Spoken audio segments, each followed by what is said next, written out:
T'as vu que j'ai augmenté le niveau sonore. Par contre, comment on se présente ? Non, et je fais partie du collectif. Ok, c'est Marie qui commence ça.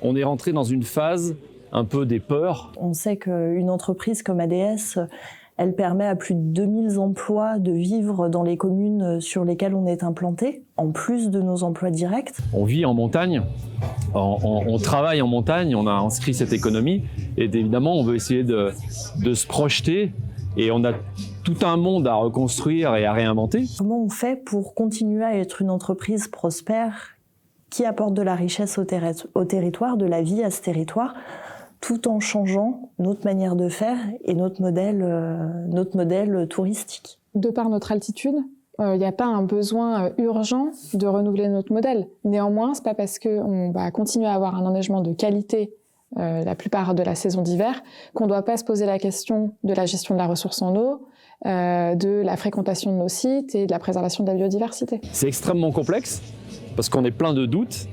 On sait qu'il faut bouger. On n'a pas encore toutes les composantes. Donc ces peurs, elles sont alimentées par ça. C'est-à-dire qu'à un moment donné, il faut qu'on lâche prise et qu'on lâche les choses d'avant, parce qu'on ne reconstruira pas demain avec les recettes, avec toutes les recettes et les ingrédients du passé, mais et aller vers devant, et on n'a pas toutes les clés. Donc on est dans ces phases de peur et non plus de déni. La prise de conscience, elle est faite. La Ruche, c'est une initiative parmi d'autres, aux Arcs, avec l'équipe de Frédéric Charlot, en disant allez-y, menez un certain nombre de réflexions, d'expérimentations, et puis faites votre lab, proposez-nous des choses, et si ça marche, on les mettra en application, voire on les dupliquera d'ailleurs à l'échelle du groupe. Mais allez-y, nous on lâche prise, on vous fait confiance et on met des budgets, on vous suit, on accepte cette donnée, et puis dites-nous quand on fait bien, dites-nous quand on fait pas bien. Je pense qu'on a vraiment été agitateur, accélérateur d'une prise de conscience au sein d'ADS. On a aussi fait tout ce travail avec une vraie volonté d'être réel, concret et de absolument jamais tomber dans du greenwashing, parce que le greenwashing, ça fait s'annuler en 10 secondes des années de travail et de bienfaits. Donc on a vraiment cette ligne directrice d'essayer d'être concret sur les axes qu'on travaille. On a besoin de faire évoluer les métiers et l'activité de l'entreprise. C'est vrai qu'on essaye aussi dans la manière dont on conçoit nos projets et donc la manière dont on va penser l'avenir, de se dire que certes, on va en hiver très certainement accueillir des skieurs, mais pas que. Et ces skieurs, comment on arrive à leur faire aussi profiter du territoire autrement ? Comment leur faire découvrir la diversité du territoire ? Peut-être aller au-delà du terme de diversification, d'adaptation, parce que c'est encore trop générique pour être concret et pour être acceptable par les uns et les autres, pour dire c'est vrai, ils sont vraiment dans le changement et la bonne adaptation à ces effets-là.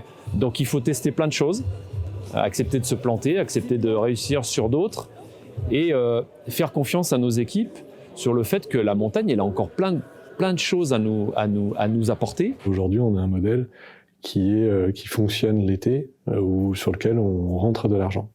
Mais c'est aussi un modèle qui effectivement est basé sur un fonctionnement rentable, mais des investissements qui sont financés par l'activité d'hiver. On assume aussi d'être avec des contradictions et certaines fois peut-être un peu schizophrène, parce que aujourd'hui, si on peut entamer des actions RSE et des beaux programmes pour rendre notre modèle plus vertueux, c'est aussi parce qu'on a le tourisme qui nous permet d'avoir des flux financiers qui nous permettent de financer des choses qu'on ne pourrait pas forcément financer si on n'avait pas cet argent-là.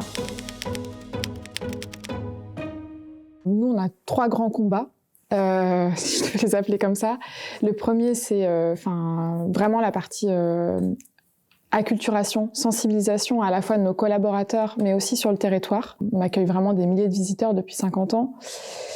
Face à ce constat, on se dit que c'est aussi l'opportunité en fait de sensibiliser les visiteurs, de les faire monter en altitude et de leur faire prendre conscience de la fragilité du milieu.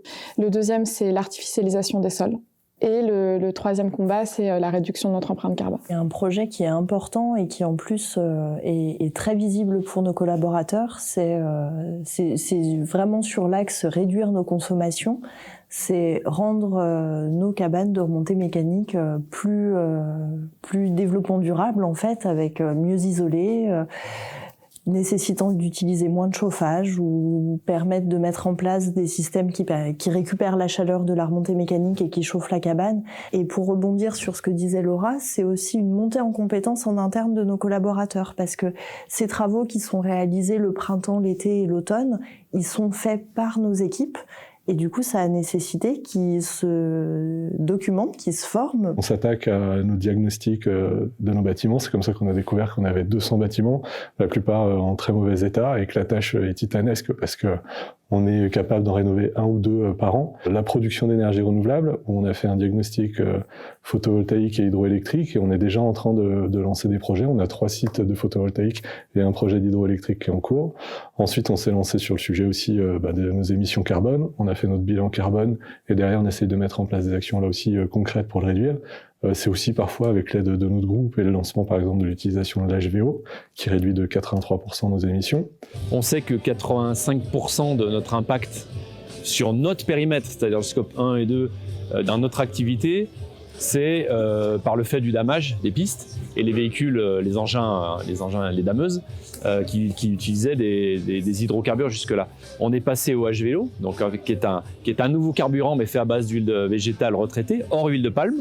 Tiens à le préciser. On travaille par exemple avec l'entreprise CM Dupont et les équipes de CDA depuis 3 ans maintenant à la construction d'une dameuse 100% électrique. Les sujets aussi, un peu de monitoring sur le climat et la ressource en eau, parce que la ressource en eau, c'est une ressource sur laquelle on est souvent critiqué, et on a besoin aussi d'apporter des éléments factuels et de mieux le comprendre pour mieux le gérer demain.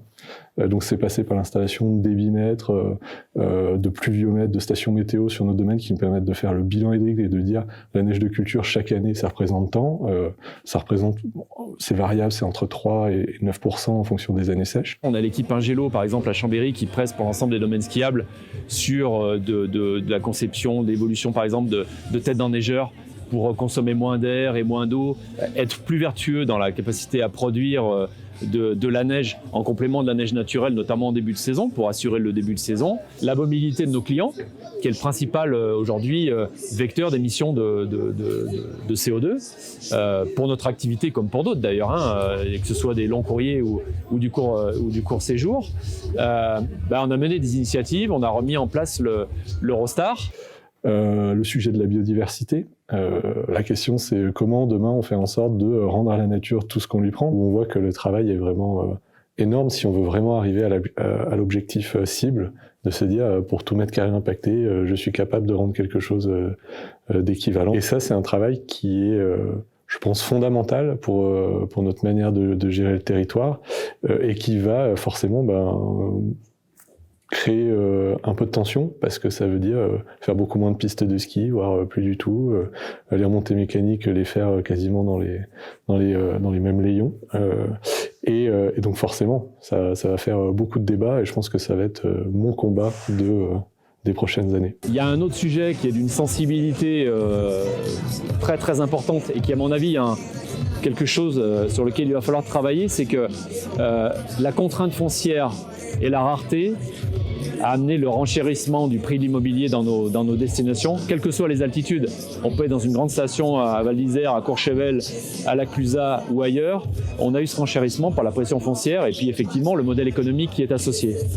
Et ça, c'est une problématique au sens que les acteurs économiques de la destination, et en premier lieu les collectivités, peuvent perdre la main parce qu'elles n'ont plus les capacités financières de préempter et de dire moi à cet endroit je veux tel type de projet vertueux d'un point de vue écologique, etc. Alors, ça peut être mis dans le cahier des charges, dans les permis de construire, dans les autorisations données, mais ils n'ont pas cette capacité à préempter des projets et à être vraiment proactifs.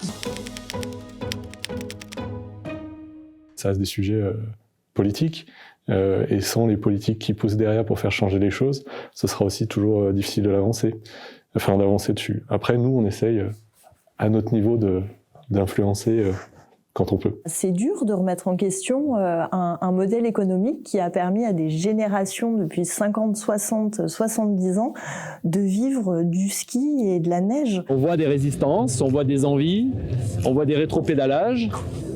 Et moi, c'est ça qui me botte en fait, c'est de voir que finalement, s'il y a de la résistance, c'est qu'il y a un sujet et qu'il faut qu'on le creuse ensemble et qu'on trouve les solutions. Donc ça, c'est positif. On fait partie du groupe Compagnie des Alpes. On voit qu'il y a une belle émulation entre les différentes destinations du groupe et on peut échanger. Après, c'est sûr que nous, on voudrait toujours aller plus vite.